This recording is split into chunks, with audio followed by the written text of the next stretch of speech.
Hello and welcome to the Hot Dog and Handshake Pro Wrestling Show Classic Review Series. I am once again Shane Price, joined once again by Jayden and Shane here for a review of another Cena headlined event with Unforgiven 2005. Yep, so this is WWE Unforgiven 2005, September 18th, 2005. So just last week was the 20th anniversary of this show. In front of 8,000 people in the Ford Center in Oklahoma City, Oklahoma. We have Jim Ross, Jerry Lawler, and Jonathan Coachman on the call. Show ran for about 2 hours, 45 minutes. And why are we reviewing this show? Well, it is a show featuring John Cena at the main event, but also it's the 20-year anniversary of the Lita Edge Matt Hardy situation. And we did talk about that a little bit a couple weeks ago in our Ring of Honor. What was that show called? I'm blanking now. Whatever Ring of Honor show we just reviewed. Redemption? Yes. Ring of Honor Redemption. We in our review for that, we talked about this a little bit. So I think I'm ready to get into it if you are. All right, let's just get into our first match. Were there any dark matches on this one? Usually have those written down, but this time I didn't. There's none listed on Cage Match. So. Quick peek on Wikipedia will tell me that if it's happened or not. Robert Conway defeated Tajiri on Sunday Night Heat. Wow, what a banger! Tell you what, miss out on a true classic right there. Yep. So I guess right into the IC title match then. First title match of the night was Carlito versus Ric Flair. This was solid. I thought it was just overall decent opener here. Yeah, I gave it 3 stars. I gave it 2.5. You'll find people giving it 2.5, maybe 2 3/4. Belzer gave it a 2. Mm-hmm. Just overall, so around an average start to the show. Next match was Trish Stratus and Ashley Massaro versus Victoria and Tori Wilson. Real quick on Carlito Flair, the Cage Match average review right now is 2.5 stars. Okay, so or not Cage Match, Dropkick. And then Tori Wilson, Victoria versus Ashley Trish Stratus that we're on now. Yes. There was a cool spot in this match where Trish did a head scissors takedown and a headlock takeover at the same time. So both of her opponents, I think she got Victoria with the head scissors, and then she caught Tori Wilson with the headlock, and she just flipped them both over, which was really awesome. A move to see, especially for a move to see in a 2005 WWE Women's match. Well, this was the last point in time where they still had some actual wrestlers on the shows, Mm-hmm. like Victoria and Trish, and yeah, a little bit of Tori. Ashley was kind of, no offense to God rest her soul, obviously. Ashley was the beginning of that, but she still put in the effort. Yep. I thought this was not great, but it was definitely better than expected. I gave this 2 stars. I can see that. I gave it 1.5. I thought it was a women's match at the time in WWE. Not very good. But, all the women here put in the effort, so it's not a terrible match. Yeah, again, it just not given the chance to even be good, really. You know what I mean? Yeah. Next, we got a Ric Flair segment. When he was walking away after winning the IC title, he brought a bunch of women out of the crowd and had them walk to the back with him. And he showed the ladies into his limo. And then it is implied that he takes 4 Viagra. I tell you what, that doesn't seem safe. Yeah, that would severely lower your blood pressure and send you to the hospital. Hell yeah. That's from my half-assed internet research. Yeah, that is what I found. So I guess Ric Flair, good for you for not landing in the hospital after that.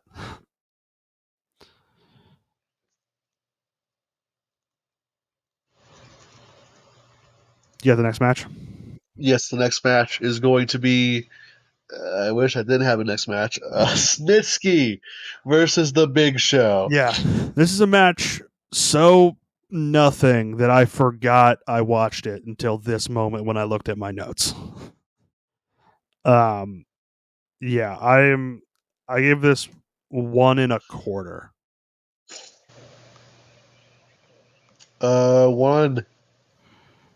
One. Yeah, Yeah, 1. this has a 1.3 average on Dropkicked. The Let me last check match had a Cage 1.9. Match. Cage Match has a 2.22. Jeez. Yeah. On to the next match. Oh, fuck me, dude. Jesus Christ. Yeah, this show kind of sucks. Shelton Benjamin versus Kerwin fucking White. Yup. Kerwin's White's theme song was not actually Sinatra, right? No, it was fake But Sinatra. it was a sound like. Yeah. What the fuck is going on in 2005, dude? I don't know, man. I When don't we watched, know. when we watched TNA and like Noah and like Ring of Honor from the same time period, we usually ask, man, what was I doing at this age and I wasn't watching wrestling? Yeah. This is probably why. Yeah. Because like Noah at this time is fucking awesome. Ring of Honor's starting to really pop off and really hit the stride of what Ring of Honor's going to be. And then this is just crap, dude.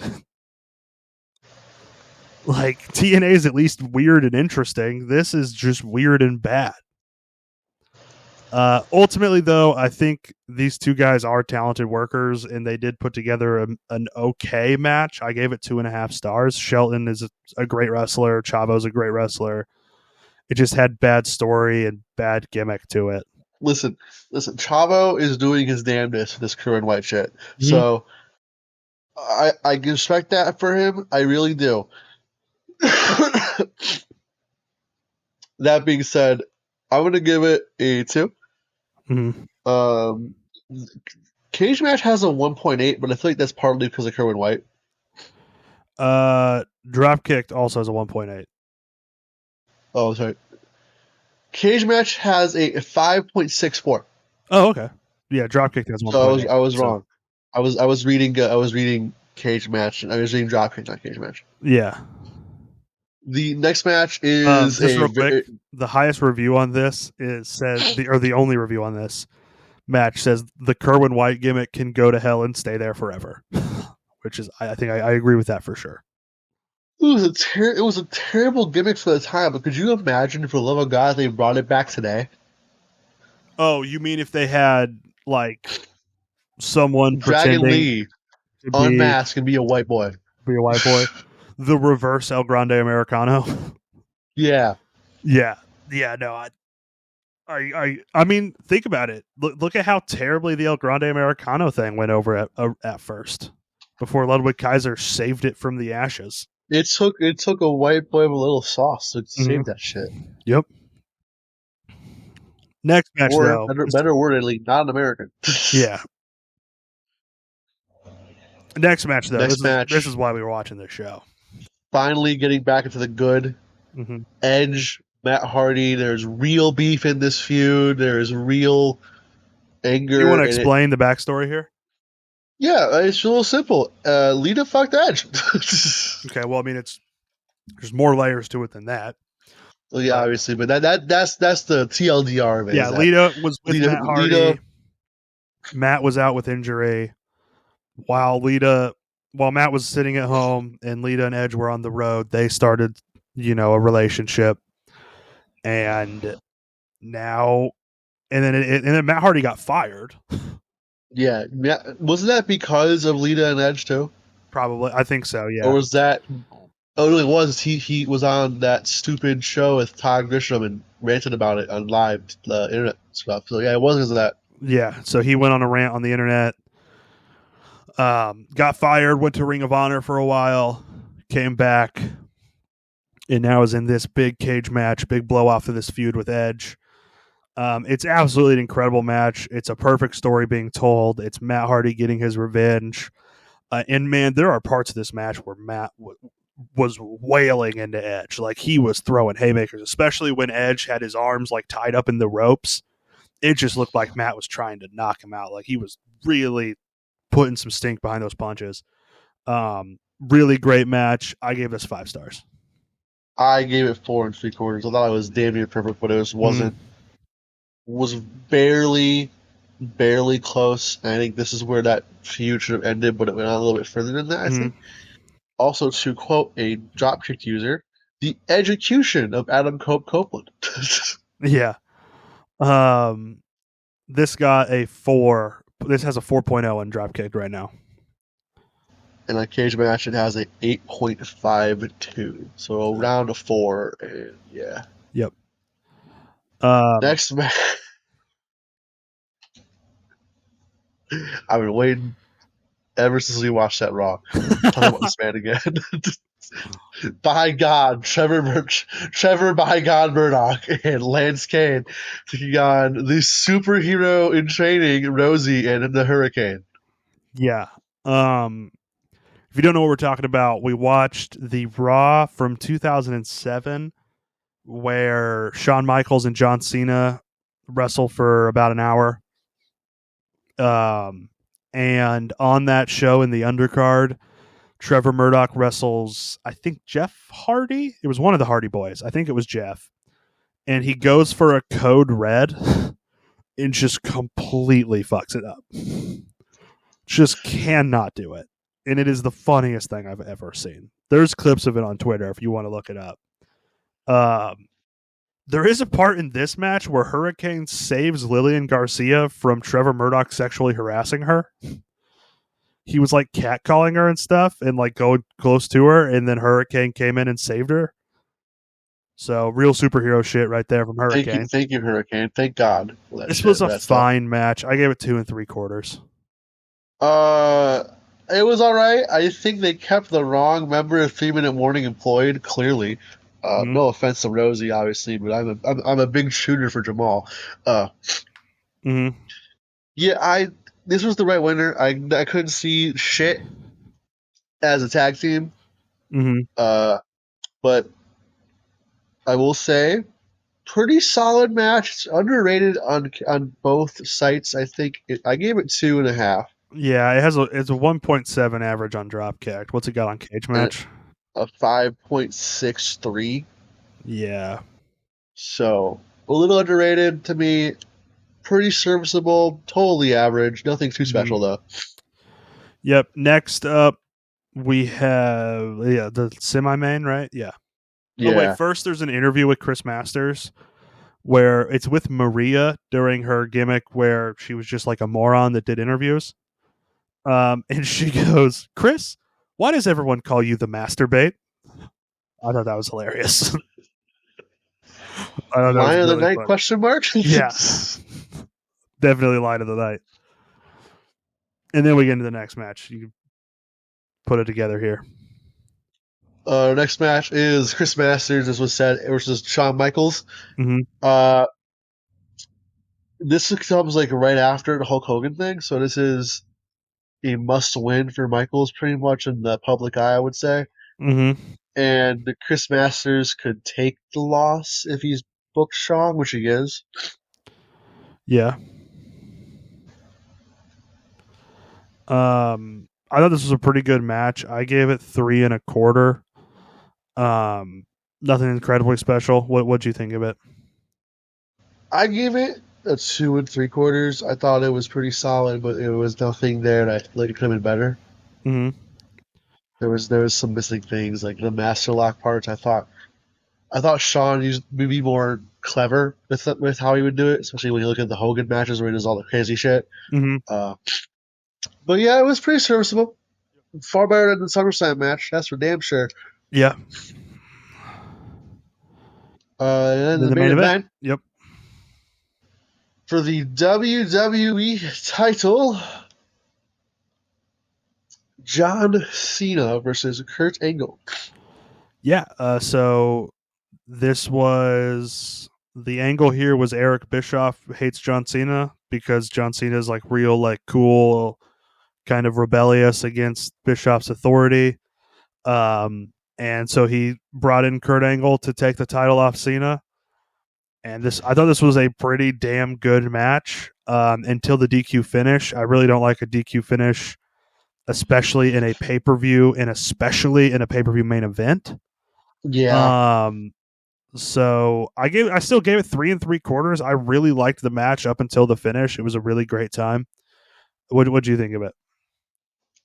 I thought it was the correct move to give Cena the L but keep the title on him. Mm-hmm. I do not think that in a DQ is the best way. I think for Kurt Angle, the best way to get a DQ out of that is a hold the hold. Mm-hmm. I would have preferred that. I gave this a 3. Mm-hmm. Let me see here on Dropkicked. It has a 3. Oh, sorry, that's Dropkick. The Masters Michaels match has a 3.1. The Cena Angle match has a 3.2. So pretty much the same. But And we're looking at a 698 for the Michaels Masters match and a 672 for the main event. So just barely edging on the main event mm-hmm. for semi-main.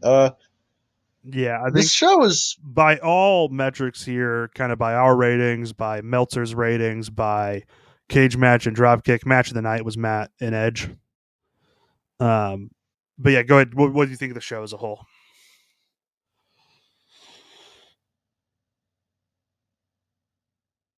Shane?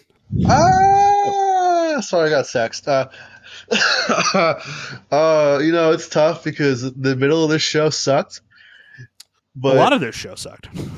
it's a good point. A lot of the show sucked. But Edge and Matt Hardy was amazing. Mm. But that's not enough to save the show. I'm gonna give it a Well, 3.5. we'll get to that in a bit. Oh, my bad. Categories first. Yeah, I forgot. We do Best best moment. Best moment, I think, is when Matt has Edge tied up in the ropes and he's just going at him and just like really showing that emotion and showing that anger and getting his revenge on Edge. I'm gonna go specific here and go with the leg drop from that match. Okay. Yeah, that's a great pick too. MVP of the night, Matt Hardy, for sure. For me, Easily. he absolutely put on the best performance. Easily. Heat check, best performance in a short amount of time. I don't know where we'd want to go with this. Maria for calling Chris Masters the masturbate. either that or the Hurricane. Yeah. Gear of the night, I think. I think it goes to Hurricane and Rosie. Yeah, it's just too good.